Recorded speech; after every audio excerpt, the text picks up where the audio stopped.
It's time for another installment of the basics, and in sticking with the Star Trek CCG, I want to explain to you what will happen if you are playing either a Bajoran or Cardassian deck and you're going to be using Deep Space Nine or Terok Nor in said deck.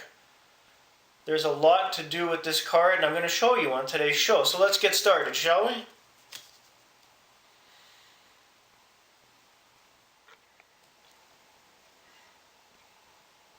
When the Deep Space Nine expansion came out for the Star Trek CCG, it opened up a whole new way of playing the game, and also adding two new affiliations at the time being Bajoran and Cardassian.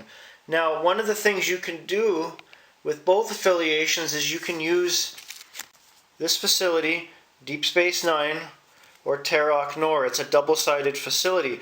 What this does, it's not just any facility, but it also introduced into the game site cards.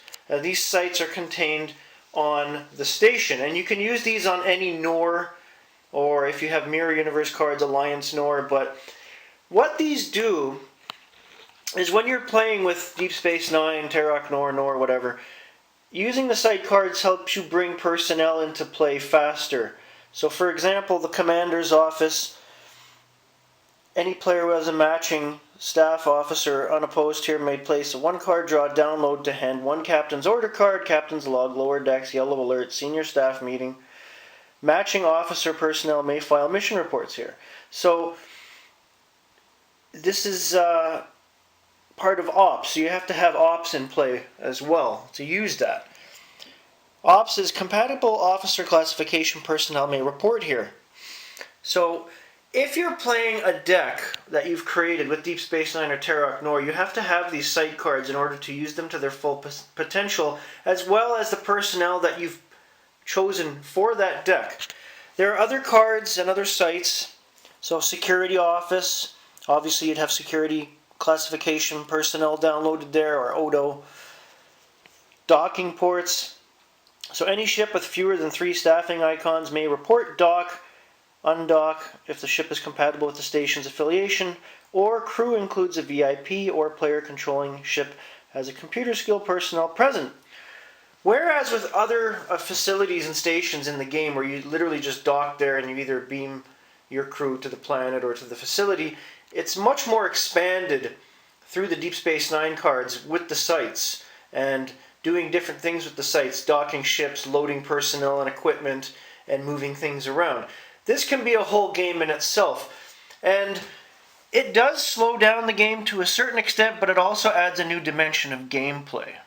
So again, this goes back to one of my rules about deck building. You really have to be careful what you're doing when you're deck building, especially when it comes to Deep Space Nine, Terok Nor, and site cards, because you're adding a whole new level to your deck that has to be taken care of during the game, and you have to be aware of this.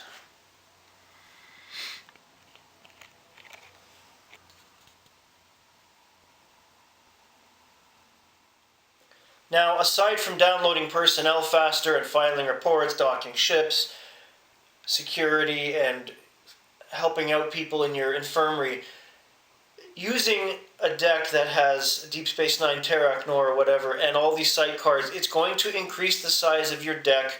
And if you have a lot of site cards planned for that station, it's going to take a while to bring them out to get your personnel and your equipment and do what you want to do in that deck.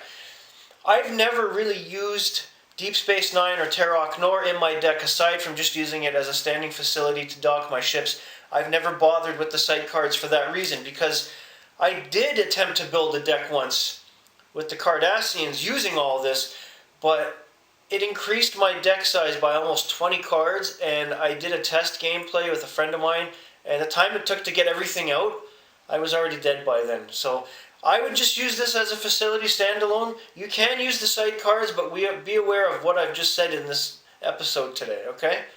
That's all. Have a great day.